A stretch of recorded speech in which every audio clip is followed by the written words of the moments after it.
Devaswom board അംഗം അജി കുമാർ നമ്മളോടൊപ്പം തത്സമയം ബ്രേക്കിംഗ് അവേഴ്സിൽ ചേരുന്നുണ്ട്. അജികുമാർ, ഇന്നലെ പി എസ് പ്രശാന്തും അങ്ങും വാർത്താ സമ്മേളനം നടത്തുന്നു. ആഗോള അയ്യപ്പ സംഗമം നടത്തുന്നത് തന്നെ ഭൂരിപക്ഷ വോട്ട് ലക്ഷ്യമിട്ടുകൊണ്ടാണ് എന്ന പ്രതിപക്ഷ വിമർശനം അവിടെ നിൽക്കുന്നു. സർക്കാരിന്റെ ഇരട്ടത്താപ്പാണ് എന്നുള്ള BJPയുടെ വിമർശനം അവിടെ നിൽക്കുന്നു. അതിനിടയിലാണ് ആഗോള അയ്യപ്പ സംഗമവുമായി ബന്ധപ്പെട്ട് നിങ്ങളൊരു വാർത്താ സമ്മേളനത്തിന് ഒരുങ്ങുന്നത്. എല്ലാ വിഭാഗങ്ങളെയും ഒന്നിച്ചു കൊണ്ടുപോകേണ്ടതുണ്ട്, എന്താണ് അതിന്റെ ലക്ഷ്യം തുടങ്ങിയ കാര്യങ്ങളൊക്കെ വിശദീകരിക്കുന്നു. അതിനിടയിൽ യുവതീ പ്രവേശന വിഷയവുമായി ബന്ധപ്പെട്ട് ദേവസ്വം ബോർഡിന്റെ നിലപാട് ചർച്ചയാവേണ്ടതുണ്ട്. അതിൽ നിലപാട് തിരുത്തണോ എന്ന കാര്യം പരിഗണിക്കുന്നുണ്ട്, നിയമവിദഗ്ധരുമായി ചർച്ച ചെയ്യുന്നുണ്ട് തുടങ്ങിയ കാര്യങ്ങൾ പറയാനിടയായ സാഹചര്യം എന്താണ്? ഈ പത്രസമ്മേളനത്തിനിടയിൽ ഇങ്ങനൊരു ചോദ്യമുണ്ടായി. അതുമാത്രമല്ല, വളരെ സങ്കുചിത രാഷ്ട്രീയ ലക്ഷ്യത്തോടെ ചില കേന്ദ്രങ്ങൾ ഈ വിഷയങ്ങൾ ഉന്നയിക്കുന്നുണ്ട്. അപ്പോൾ ആ ചോദ്യത്തിന് മറുപടിയായിട്ടാണ് ഞങ്ങൾ പറഞ്ഞത്, ഈ ആഗോള അയ്യപ്പ സംഘവുമായി ബന്ധപ്പെട്ട് ഒരു കാര്യം വ്യക്തമാക്കിയിട്ടുണ്ട്. ഒരു ആചാര ലംഘനവും ഞങ്ങൾ അവിടെ അനുവദിക്കത്തില്ല ഇതുമായി ബന്ധപ്പെട്ട്. അപ്പോഴാണ് ഈ ചോദ്യം വരുന്നത്. അതിൽ ഞങ്ങളുടെ ഉത്തരം വളരെ വ്യക്തമാണ്. ഇപ്പോൾ സത്യത്തിൽ ഈ വിഷയം സുപ്രീം കോടതിയുടെ പരിഗണനയിരിക്കുന്ന ഒരു കേസാണ്. അതുമായി ബന്ധപ്പെട്ട് കാര്യങ്ങൾ പറയുന്നതിന് അതിൻ്റേതായിട്ടുള്ള പരിമിതികളുണ്ട്. എന്നാൽ ഈ കേസ് സുപ്രീം കോടതി വിളിക്കുന്ന സമയത്ത്, കേൾക്കുന്ന സമയത്ത് അവിടുത്തെ ആചാരങ്ങളുമായി ബന്ധപ്പെട്ട കാര്യങ്ങൾ സുപ്രീം കോടതിയുടെ ശ്രദ്ധയിൽ കൊണ്ടുവരാൻ വേണ്ടി ദേവസ്വം ബോർഡ് ശ്രമിക്കും. അത് എങ്ങനെ വേണമെന്നുള്ള കാര്യം നിയമവിദഗ്ധരുമായും ഈ കേസ് നടത്തുന്ന ദേവസ്വം ബോർഡിൻ്റെ അഭിഭാഷകരുമായി കൂടി ആലോചിച്ച് ചെയ്യും. ഇതാണ് വളരെ വ്യക്തമായിട്ട് ഞങ്ങൾ പറഞ്ഞത്. ശരി, ശ്രീ അജികുമാർ, ഇപ്പോൾ ബി ബാലഗോപാൽ പറയുകയായിരുന്നു, യുവതി പ്രവേശനത്തിന് അനുകൂലമായ ഒരു നിലപാട് ദേവസ്വം ബോർഡിന്റെ അഭിഭാഷകൻ സുപ്രീം കോടതിയെ അറിയിച്ചിട്ടുണ്ടെങ്കിലും അവിടെ സത്യവാങ്മൂലത്തിന്റെ രൂപത്തിൽ അതില്ല.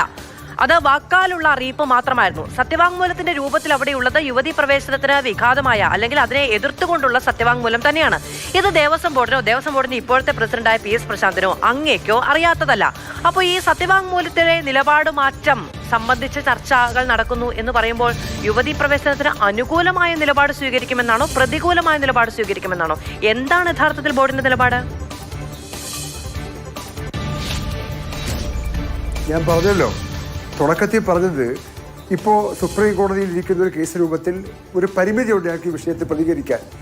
എങ്കിൽ പോലും ഈ ആചാരവുമായി ബന്ധപ്പെട്ട ഒരു പ്രധാനപ്പെട്ട ഒരു വിഷയം എന്ന രൂപത്തിൽ ഈ കേസ് പരിഗണിക്കുമ്പോൾ ആചാരം സംരക്ഷിക്കുന്ന രൂപത്തിലുള്ള എന്ത് നിലപാടാണ് ദേവസ്വം ബോർഡ് എടുക്കാൻ കഴിയുന്നത് എന്ന കാര്യം നമ്മുടെ അഭിഭാഷകരുമായിട്ടും നിയമവിദഗ്ധരുമായി കൂടി ആലോചിച്ച് ഞങ്ങൾ തീരുമാനിക്കും. ശ്രീ അജികുമാർ, ഇപ്പോൾ സുദീർഘമായ വാദം നടന്നൊരു കേസാണ് ശബരിമല യുവതീ പ്രവേശനവുമായി ബന്ധപ്പെട്ട കേസ്. കഴിഞ്ഞ ദിവസം ദേവസ്വം ബോർഡ് വാർത്താ സമ്മേളനം നടത്തിയപ്പോൾ പറയുന്നത് ആചാരവുമായി ബന്ധപ്പെട്ട കാര്യങ്ങൾ, ശബരിമലയിലെ ആചാരങ്ങൾ സുപ്രീം കോടതിയെ ബോധിപ്പിക്കാനായി പരിശ്രമിക്കും എന്നാണ്. ശബരിമലയിലെ ആചാരങ്ങൾ എന്താണെന്ന് അറിയാതെയും അത് ബോധിപ്പിക്കാനുള്ള ശ്രമങ്ങൾ പലയിടങ്ങളിൽ നിന്നുണ്ടാകാതെയും അതിനെപ്പറ്റി ഒരു ബോധ്യവും ഇല്ലാതെയും വന്ന വിധിയാണ് അത് എന്ന് വിചാരിക്കുന്നുണ്ടോ? അങ്ങനെ പരിമിതപ്പെട്ട് കാണുന്നുണ്ടോ ഇവിടുത്തെ നിയമവ്യവസ്ഥയെ? അല്ല, ഞാൻ നേരത്തെ സൂചിപ്പിച്ചല്ലോ, ഇന്നലെ തന്നെ വ്യക്തമാക്കിയതാണ്. പിന്നെ ഇപ്പോൾ മാതൃഭൂമിയുടെ പ്രതിനിധികൾ വളരെ ചർച്ചയിലുണ്ടായിരുന്നു, ആ പൊതുസമ്മേളനത്തിലുണ്ടായിരുന്നു. ഞങ്ങൾ വളരെ വ്യക്തമായി പറഞ്ഞു, ആ വിഷയത്തിൽ ആചാരവുമായി ബന്ധപ്പെട്ട് ശബരിമലയുടെ സവിശേഷതകൾ പരിഗണിച്ച് എന്താണ് ചെയ്യാൻ കഴിയുമെന്നുള്ള കാര്യം ഞങ്ങൾ കൂടിയാലോചനയിലൂടെ ഒരു നിലപാട് സുപ്രീം കോടതി അറിയിക്കും. അത് കേസ് പരിഗണനയ്ക്ക് വേണ്ടി എടുക്കുന്ന സമയത്ത് അത് അവതരിപ്പിക്കും, ഞങ്ങൾ ബോധിപ്പിക്കും കോടതിയെ. ഇതാണ് ഈ വിഷയവുമായി ബന്ധപ്പെട്ട് എനിക്ക് പറയാനുള്ളത്.